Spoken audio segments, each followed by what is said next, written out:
Welcome to my channel.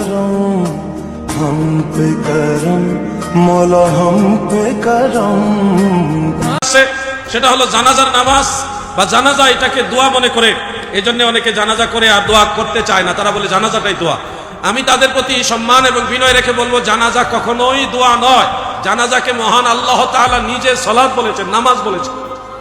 যেমন সূরা তাওবা 84 নম্বর আয়াতে আল্লাহ তাআলা নিজে বলেছেন, ওয়ালা তুসাল্লি আলা আহাদিন মিনহুম মাতা আবাদা ওয়ালা তাকুম আলা কবরিহি ইলা আখিরিল আয়াহ।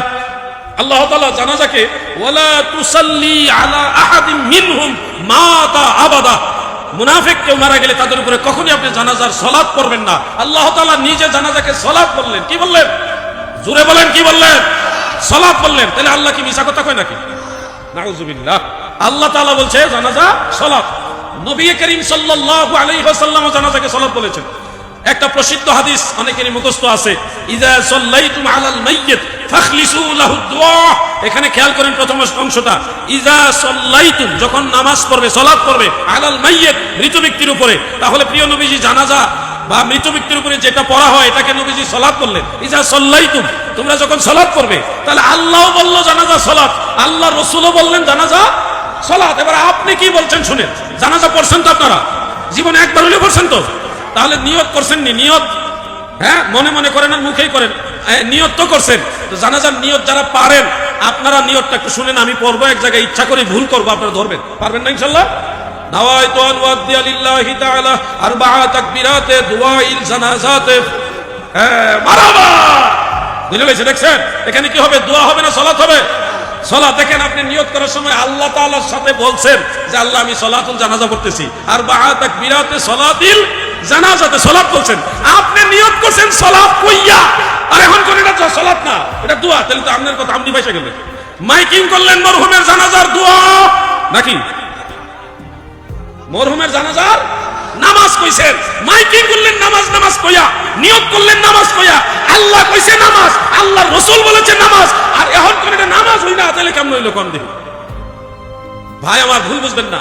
অনেকে একটা দলিল সেট করে এমনি কয়, দুয়ার মধ্যে, নিয়তের মধ্যে আছে ওয়া দুআউ লিহাযাল আও লিহাযিহিল মাইয়িত। এখানে তো দোয়া আছে, ওয়া দুআউ লিহাযাল মাইয়িত। আরে ভাই সাহেব একটু খেয়াল করে, এটা 3 নম্বর অংশ। এর আগে আরো 2টা অংশ আছে। প্রথম অংশটা হলো আস-সানাউ লিল্লাহি তাআলা, 1 নম্বর এটা। 2 নম্বর হলো ওয়াস-সালাতু আলান নবী, এটা হলো দ্বিতীয়। 3 নম্বর হলো ওয়া দুআউ লিহাযাল মাইয়িত। আপনি 3 নম্বরটা দেখলেন, আগে যারা 2টা আছে এগুলি দেখলেন না কেন ভাই? উদ্দেশ্য তো ভালো না আপনার। যদি বলেন যে না, এই জানাজার ভিতরে তো একটা দোয়া হইছেই, আল্লাহুম্মা গফির লি হাইয়িনা ওয়া মাইয়িতিনা ওয়া শাহিদিনা ওয়া গায়িবিনা ওয়া সাগীরিনা ওয়া কাবীরিনা, দোয়া তো একটা হইছেই হুজুর, এরপর আর দরকার কি? আমি বলবো ভাই দরকার কি?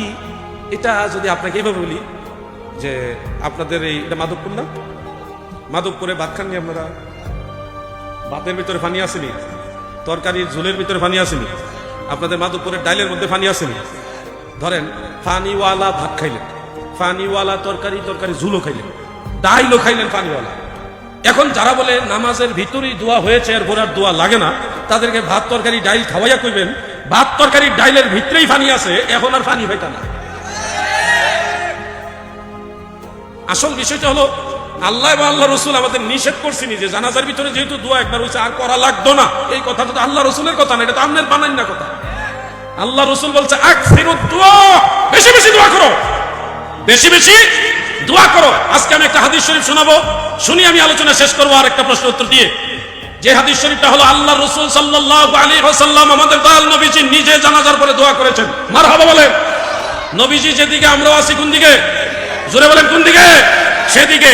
আমি হাদিস শরীফটা সহিহ মুসলিম থেকে নোট করব, আপনারা যারা পারেন নোট করে রাখেন। আন্তর্জাতিক হাদিস নম্বর হলো 2276, 2276, সহজে মনে রাখবেন 2276। এটা আপনার অ্যাপস এর হাদিস নাম্বারে মিলবে না, এটা ইন্টারন্যাশনাল হাদিস নাম্বার, যেটা সারা ওয়ার্ল্ড ওয়াইজ যে হাদিস নাম্বার, ওই নাম্বারে গিয়ে মিল পাবেন। সেখানে সহিহ মুসলিমের হাদিস, এটা সহিহ হাদিস, এটা তোর বলার প্রয়োজন রাখে না, নিঃসন্দেহে এটা সহিহ হাদিস। সেখানে হযরতে আউফ ইবনে মালিক রাদিয়াল্লাহু আনহু একজন সাহাবী, তিনি বলেন সাল্লা রাসূলুল্লাহ সাল্লাল্লাহু আলাইহি ওয়াসাল্লাম আলা জানাজাতিন প্রিয় নবীজি এক জানাজার নামাজ আদায় করলেন, জানাজার পরে নবীজি দোয়া করলেন, সেই দোয়া আমি শুনে শুনে মুখস্থ করলাম। তিনি বলেন ফাহাফিজতু মিন দুআইহি, প্রিয় নবীজির সেই দোয়া আমি শুনে শুনে হেফজ করলাম, মুখস্থ করলাম। এরপরে লম্বা এক দোয়া আছে, অনেক লম্বা দোয়া। এই যে দোয়াটা, এই দোয়াটা ছিল কখন, এই সম্পর্কে পরিষ্কার উল্লেখ করেছেন ইমাম মহিউদ্দিন নববী রাহমাতুল্লাহ আলাইহি। ইমাম নববী নামে উনি প্রসিদ্ধ। তিনি সহিহ মুসলিমের শরা আল মিনহাজের মধ্যে লিখেছেন যে ফাহাফিজতু মিন দুআইহি, এই কথার তশরিহ করতে গিয়ে তিনি লেখেন এটা ছিল বাদাস সালাত, জানাজার নামাজের পরে এই দোয়া প্রিয় নবীজি করেছেন, সাহাবাই কেরাম শুনে মুখস্থ করেছেন। এই দলিলের আলোকে সরাসরি প্রমাণ হয় আল্লাহ তাআলার প্রিয় হাবিব আমাদের দয়াল নবীজি জানাজার নামাজের পরে মাইয়িতের জন্য আবার দোয়া করেছেন। এবার আমি জানতে চাই মাধবপুরবাসী, বিজয়নগরবাসী, হে মুমিন মুসলমান ভাই এবং বন্ধুরা, পর্দার আড়ালের মা বোনেরা, সবার কাছে আমার জিজ্ঞাসা, পুরুষ বাবারা উচ্চ স্বরে আপনারাও জবাব দিবেন। আল্লাহর রাসূল যেহেতু জানাজার পরে দোয়া করেছে, সেহেতু জানাজার পরে দোয়া জায়েজ না নাজায়েজ? চিৎকার দিয়ে বলেন জায়েজ না নাজায়েজ? কোন আলেম ভাই যদি মনে করেন হে আমার জিহাদি ভাই, এই দলিলটা আমাদের খুঁজে বের করে দেন, দেখান, আমি সেই ভাইকে বুকে জড়ায় ধরে ভালোবাসা দিয়ে সম্মান দিয়ে ওই কিতাব থেকে বের করে দিব। প্রয়োজনে ওই ভাইয়ের কিতাব আনো, উনার কিতাব থেকে আমি